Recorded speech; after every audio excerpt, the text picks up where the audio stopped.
खोनानो मोनदों मिथिनो मोनदों जे जोंनि मोनसे समनि खौसेथि बर' सुबुं आफादनि गायसनगिरि नेहाथारि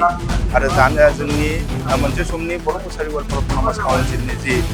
चेयारमेन गाम्बारु मुसाहारि बिथाङा जे गोदान मोनसे पार्टि दानानै जे जोंनि गेजेराव बेले बेजे खालामनो नागिरनाय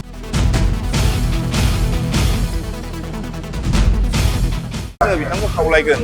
जे नोंथाङा जोंनि गेजेराव हाबनानै बा जोङो जाबायदि सान्थियै दङ दा जोङो जाबायदि खौसेयै दङ बे खौसेयै थानायखौ सिफायनो थाखाय नोंथाङा गोदान राजनिति मोनसे हान्जा दानायखौ जोङो बारा साबजानाय मोनाखै।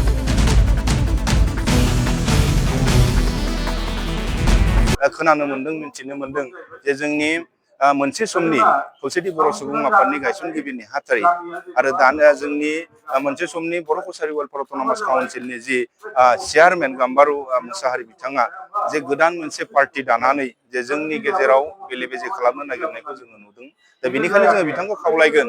जे नोंथाङा जोंनि गेजेराव हाबनानै बा जोङो जाबायदि सान्थियै दङ दा जोङो जाबायदि खौसेयै दङ बै खौसेयै थानायखौ सिफायनो थाखाय नोंथाङा गोदान राजनिति मोनसे हान्जा दानायखौ जोङो बारा साबजानाय मोनाखै आरो बेखौ आफाद दानाया बा मोनसे राजखान्थि हान्जा दानाया गोरलै खोथा नङा, नाथाय बेखौ फोथांनानै लाखिगोना बेयो बिराद गिदिर मोनसे समस्या। बेनिखायनो जों खावलायगोन नोंथाङा जाहाथे नोंथांखौ जोङो बुंगोन जाहाथे जोंनि गेजेराव फैनानै जोंनि जि खौसेथिखौ जाहाथे बिनस्थ' खालामा जों बेखौ बे नैबे चेनेलनि गेजेरजों जोङो नोंथांखौ बे समाव खावलायगोन। दिनै खोनानो मोनदों मिथिनो मोनदों जे जोंनि मोनसे समनि खौसेथि बर' सुबुं आफादनि गायसनगिरि नेहाथारि आरो दानिया जोंनि मोनसे समनि बर' कसारी वेलफेयार अट'नमास काउन्सिलनि जि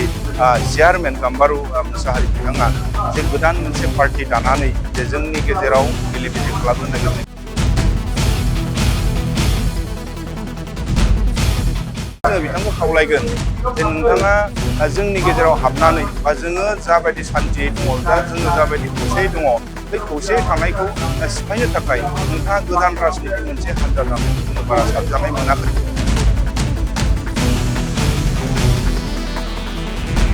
खोनानो मोनदों मिथिनो मोनदों जे जोंनि मोनसे समनि खौसेथि बर' सुबुं आफादनि गायसनगिरि नेहाथारि आरो दानिया जोंनि मोनसे समनि बर' कसारी वेलफेयार अट'नमास काउन्सिलनि जि चेयारमेन गाम्बारु मुसाहारि बिथाङा जे गोदान मोनसे पार्टि दानानै जे जोंनि गेजेराव बेले बेजे खालामनो नागिरनायखौ जोङो नुदों। दा बेनिखायनो जोङो बिथांखौ खावलायगोन जे नोंथाङा जोंनि गेजेराव हाबनानै बा जोङो जाबायदि सान्थियै दङ दा जोङो जाबायदि खौसेयै दङ बै खौसेयै थानायखौ सिफायनो थाखाय नोंथाङा गोदान राजनिति मोनसे हान्जा दानायखौ जोङो बारा साबजानाय मोनाखै आरो बेखौ आफाद दानाया बा मोनसे राजखान्थि हान्जा दानाया गोरलै खोथा नङा, नाथाय बेखौ फोथांनानै लाखिगोना बेयो बिराद गिदिर मोनसे समस्या। बेनिखायनो जों खावलायगोन नोंथाङा जाहाथे नोंथांखौ जोङो बुंगोन जाहाथे जोंनि गेजेराव फैनानै जोंनि जि खौसेथिखौ जाहाथे बिनस्थ' खालामा जों बेखौ बे नैबे चेनेलनि गेजेरजों जोङो नोंथांखौ बे समाव खावलायगोन।